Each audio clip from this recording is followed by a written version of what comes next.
To image the femoral vein and rule out DVT at the femoral level, we do simple compression of the femoral vein starting just below the inguinal ligament.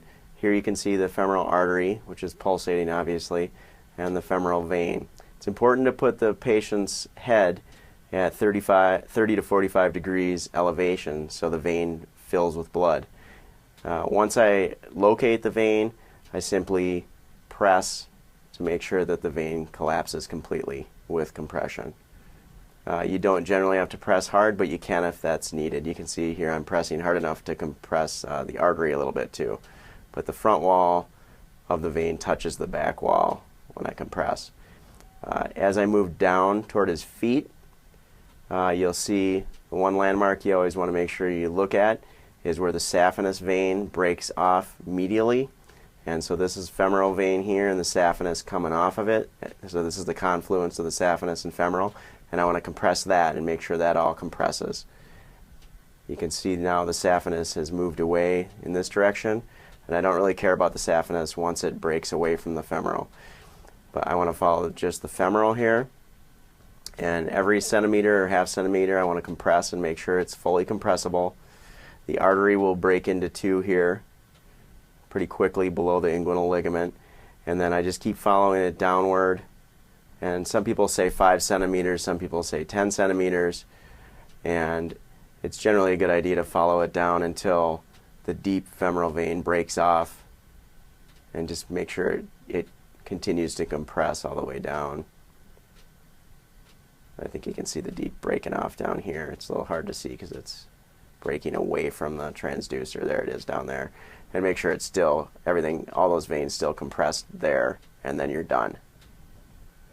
To image the popliteal vein, it's easiest to start in the mid-popliteal fossa, and you'll see two big vessels, artery and vein. And again, our purpose here is to just compress the vein, make sure the front wall touches the back wall to rule out DVT. It's easiest to start in the mid, and then you can try to move more proximally, and the vessels will rapidly get deeper. But again, just compress. Helps to hold your hand on the other side of the patient's extremity. But compress hard if you have to make sure the vein compresses. And then I usually try to follow it until it gets so deep that I really can't see it anymore. And then I also follow the vessel distally and follow it to the mid popliteal fossa, and then you can tilt or move it below that or distal to that, and you'll see it break into multiple veins at this point as you get below the knee. Just make sure that all those veins collapse, and make sure that if you're seeing a vessel that's not collapsing, that it's an artery. And sometimes we don't generally need color for this exam, but make sure that those two vessels you're seeing there are actually arteries, and the rest are veins, and they're compressing well.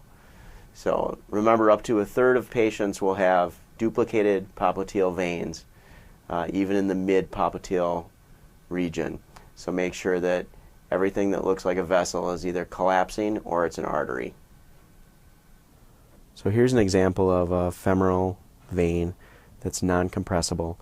You can see a little bit of echogenic material inside of it, but the real finding here is that you can see that the operator is trying to compress the femoral vein here, and it's not compressing. Actually, the femoral artery is compressing a little bit. They're pressing so hard, and this is not compressing. So this is diagnostic of a DVT, even without seeing any echogenic material inside of it. Here's an example of a femoral vein with clot in it.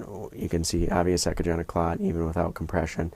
And this is a common place to find a DVT, right at where the saphenous comes into the femoral vein right here. So the confluence of the greater saphenous and the femoral. And you can see clot in the saphenous and clot in the femoral as you slide up and down. And of course, when you compress that, it won't. When you try to compress it, it won't compress. This is another example of a femoral DVT. The only reason color is being used here is to show you where the artery is, and that the artery. You don't really need color to diagnose this. When you compress, of course this won't compress, and you can see the echogenic clot within it. So you don't need to see the echogenic clot to diagnose it, but it's more the compression that's important, or lack of compression. This is a patient with a popliteal DVT.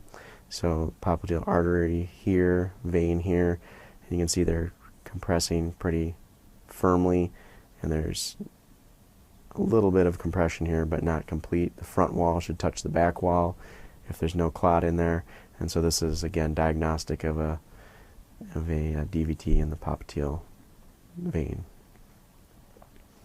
Here's another example of a popliteal vein DVT, and again color is placed on there just to show you that the artery is here, and actually there's an artery here and another small artery there, but there's this is non-compressible big vein, and you can see they're compressing fairly firmly, and there's almost no compression of the vein.